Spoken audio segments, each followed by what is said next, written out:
We just got Leonard on the phone, and so we're going to go over to him now. We'll come back to this on tomorrow's program because it's important information also. But Leonard Lopate is on the air now. Nice to have you with us today, Leonard. Thank you. Thank you so much for inviting me on your show. We have to assume that a lot of my audience and a lot of the regular listeners may not know about your background, and you had a popular radio program over on WNYC, and until 2017, the Leonard Lopate Show was aired daily on WNYC, and that's New York's premier public radio station. It used to be BAI. And by the way, I was at BAI when it was a premier radio station. I did a show on midnight to 5 on Monday nights for 8 years. Also, did a gospel show on Sundays for 3 or 4 years. You've received 3 James Beard Awards for your coverage of food. You've received many awards, and you studied art and painting at Brooklyn and Hunter colleges, where you studied with several important painters, and you're currently heard Monday to Friday on WBAI. Our issues are simple. Our issues are that, from what I see, you've contributed to BAI's audience. You've increased the audience during the 2 to 3 hour, which is good. You have been steady at helping us raise funds, which we desperately need, which is good. So I can understand the rationale for why they want to bring you on. But behind that rationale, there is a controversy. And it has not been adequately or openly addressed since you made the move. And one consequence is originally, I don't know what her motives are today. I don't want to ascribe any motives to Amy Goodman today. But originally, it was known that she was protesting doing any fundraising for the station because of your presence. She may have some other motive, but I'm not aware of that. Here's my concern. Is her concern strong enough that everyone should be made aware that you were charged with or found guilty or not found guilty of what WNYC ultimately said was adios, goodbye? And also, if Amy Goodman is not raising funds and boycotting because of that, then why is she still on the air broadcasting? To me, that is a hypocrisy. If you don't like someone being on the air and you're going to withhold your support of that station, why are you gaining support by being a present on the station? Now, of course, these contradictions are never addressed in the liberal media. That's just anathema. She's like a God figure, and not in my eyes. She's just a human being, as fallible as anyone else. But this is a big contradiction because we desperately need money at the station. I donate my time. I'm not paid. I donated my salary 44 and a half years ago, and I've never taken a check since. But when you can't pay the bills, when you can't pay people's salary, when you can't pay for premiums, then you're going to lose the listeners because they're going to stop giving you pledge support if you can't reimburse them. Then everyone together, irrespective of their personal differences, should be trying to support that effort. So that said, that's why you're on today. We just want to know from you, what were the allegations against you? There were multiple investigations. What was the outcome? What did you hear from them in their final determination that you were gone? We need your story now. The forum is yours. Okay. Well, first of all, you got my time wrong. I actually follow your show at 1 to 2 o'clock, not 2 to 3. Tom Hartman is on WBAI from 2 to 3. But it was a total surprise to me when I was called into the vice president's office and told that I was being suspended. And so I have yet to be told what I was accused of.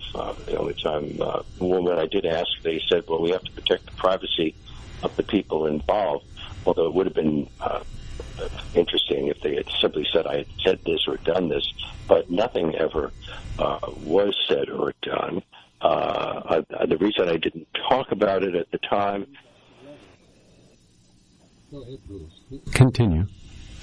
I didn't talk on the advice of my lawyer and the union representative because they said if I discussed the situation at that time, it might endanger my receiving my severance pay. So eventually WNYC did agreed to give me almost full severance. At its request, I signed a non-disclosure agreement, and you can read into that what you will. But as part of the settlement, WNYC has agreed to tell anyone who inquires that there was nothing sexual about my behavior, and that was not a reason for me being let go. A number of women who had worked for me over the years, I think it was 8, wrote to the New York Times in my defense after the Times published that first article, and the Times did not publish any of those letters. Neither did New York Magazine after it published an outrageously libelous article. So right now, 6 of those women are working for me here on WBAI. The show is really labor-intensive, and they have agreed to help me put the show together the 5 days a week. If I had done anything, why would those women want to help me? I have a letter from one of the women that I was able to obtain. Let me read it. This is from Susie Stoltz. Quote, "No one contacted me or 5 other women who worked for Leonard Lopate and wrote to Laura Walker after Leonard Lopate was suspended. We asked that we be included in the investigation so that we can provide context. We felt that the people who were accusing Leonard of creating a hostile environment had conflated hostility with stress. Live radio is stressful. After reading about one of the accusations against him in near NYC News, I realized I was a witness to one of these events, and it did not, and not is in capital letters, happen as reported. One would think people were there, who were there, would be included in the investigation. That was, again, in capital letters, not the case. That's one of the people who, and again, we have to keep this in context. So you're not accused of sexually assaulting anyone, correct? Yes or no? Not accused. Okay. In fact, I don't know what the allegations are. There never were any specific allegations made. It might have been a good idea for them to have said, well, this is why we have done it. But when you say inappropriate behavior, then people's minds run rampant, and that can encompass anything from, smirking to something really terrible. None of those things happened as far as I remember, and if somebody interpreted something that I did in a negative way, I'm very sorry about it. I was very aware of the workplace being a sacred place. You don't mess with it because you have all these people who are helping you out, and the last thing you need to do is to poison the well. When people are generally fired from a position where they've been for some time, and how many years were you on NYC? I was over 32 and a half years, almost 33 years. 33 years. Had you ever been disciplined before, or had you ever been brought to account for anything that you said or did, or was implied that you said or did? No, actually, I was called into the vice president's office a couple of months before all of this, and it was kind of like a fishing expedition. But this is the area where I'm really uncomfortable because of the NDA. But I thought, well, this is all nonsense. I have no idea what this is all about, and I didn't pay much attention to it. Okay. But they never said anything. They never said anything specific ever. So there was no reason, as far as I was concerned, to worry. So let me be clear on this. You're telling this audience right now that you were never confronted with a list of accusations by other people, and who those people were, their names, and what the specific accusation that you created in inhospitable environment for them to work. Is that true or not true? That's true. Okay. Were you let go with a letter of intent? Say that again, I'm sorry. Were you given a letter of intent? I had written a letter of intent? No, did they? No. Well, they did. They wrote a letter at one point that they had me sign, which was filled with empty things like there have been complaints. When I asked what those complaints were, as I said, they wouldn't tell me. So I then wrote a response to it saying, well, I have to sign this letter because I want to remain employed, but I object to anything that is in this. Okay. Were you fired for cause? Was I fired for cause? No, they didn't. What was the cause? I'm just asking. They did an investigation, and as I said to you, they after they agreed to give me the severance pay, they said that they also would tell anyone who inquires that there's nothing sexual about my behavior. They also asked me not to say any negative things about them, and they said they wouldn't say negative things about me. Okay, that's normally not what happens. Les Moonves at CBS, who ran CBS, they cut off all of his income. He was due $120 million in bonus. He didn't get that, and his reputation was put out there to dry because of his actions. So the way they normally deal is what has happened to many high-profile people, or to a lesser extent in people who are not high-profile. But if there's anything that's sexual, it's one set of attack, and if there's nothing, just an in-hospital environment, then we have to ask, what does that mean? Looking back on the last 5-10 years, would you say you regret anything you might have said or implied in the office environment or on the air that in retrospect you should have thought before you said or did? I cannot think of anything of that sort. So I don't know. People might very well take offense at the most innocuous thing. That is always possible, but I cannot think of one thing. And I never did the other kinds of things that people are accused of. I never flirted with anyone. I never touched anyone. I never told dirty jokes. I never asked anybody to see me after work. I never did any of those things. Never invited people to my home. So I'm still totally at sea as to what it was. I can come up with all sorts of theories, which I'm not going to go into right now, but those theories have nothing to do with my behavior. Okay, I'd like to put this. I appreciate you answering these questions. What have you found that behavior in the environment of BAI employees and management and atmosphere to be compared to NYC? Well, at BAI, in both cases, I do a show. I'm very proud of this show, but it is kind of like an enclosed environment. The people who work with me, they don't even come here. When I was at NYC, they came to my office and we would go over the day's show because we were doing 4 segments a day, and often the staff wrote the segments, and then I would go edit it, and change it, and put it in my own voice, and throw in things that I knew and ask them questions.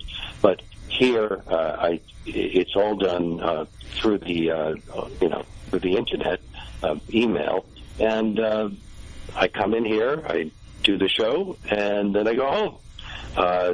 There's no real interaction with anybody here other than the program director, the station manager, and my producer.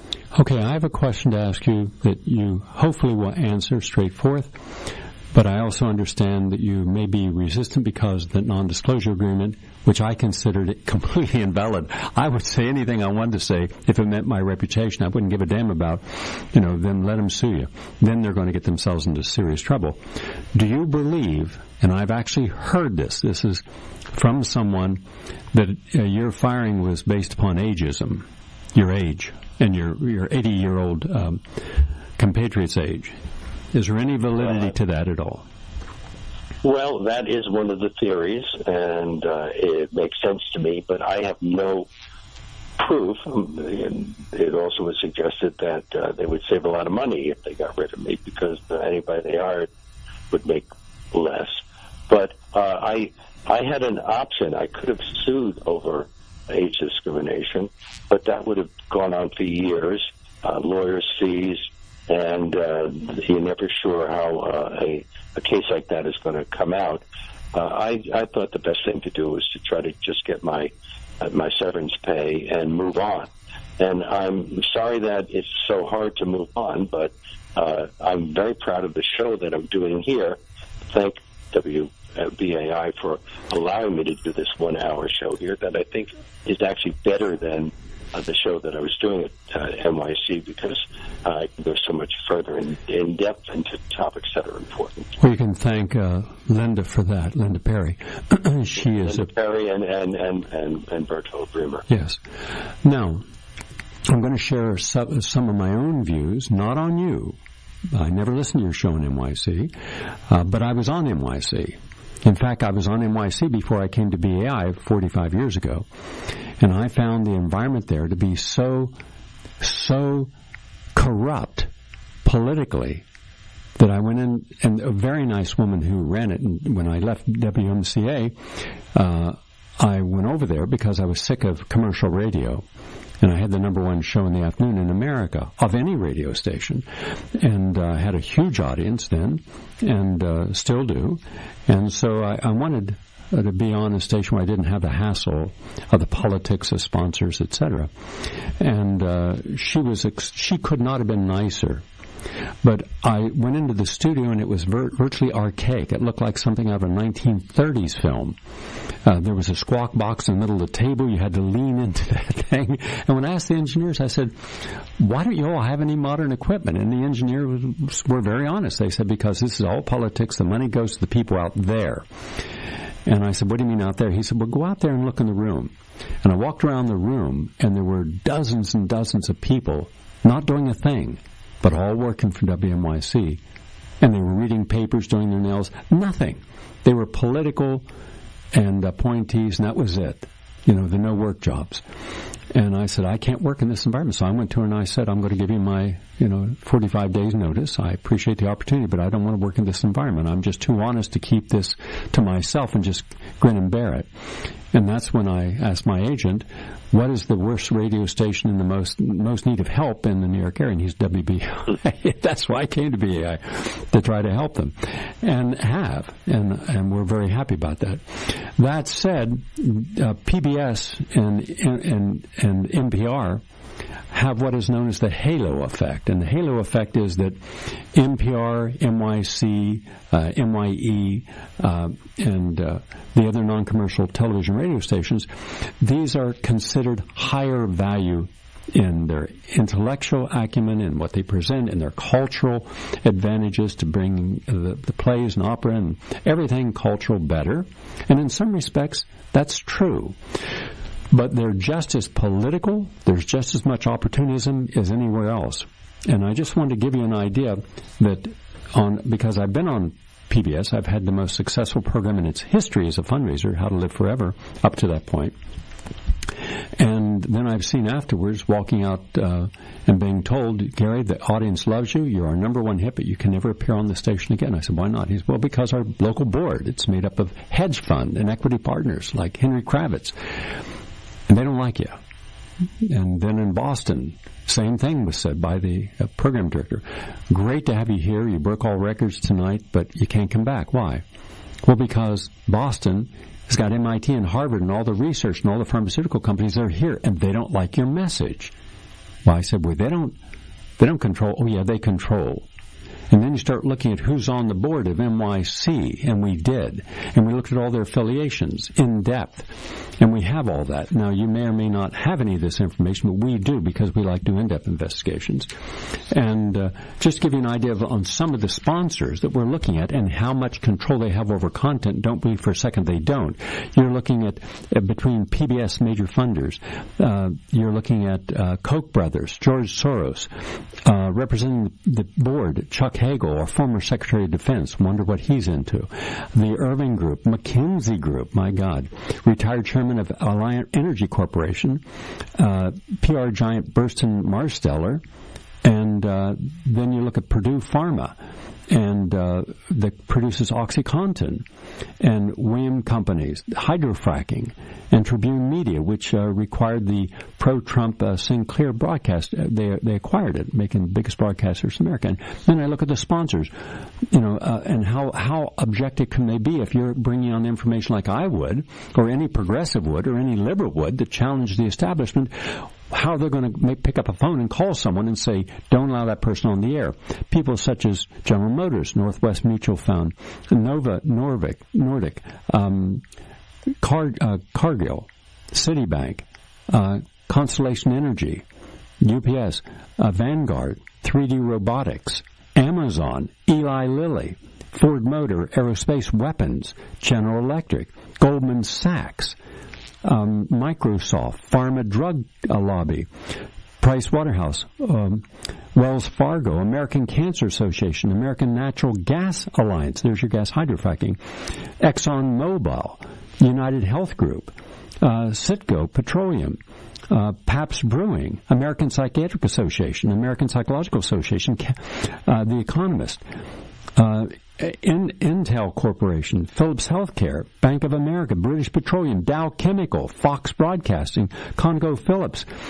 So where is there going to be room on PBS, NPR, NYC, or any of these stations for people who have honest, open, accurate, and unbiased information to share?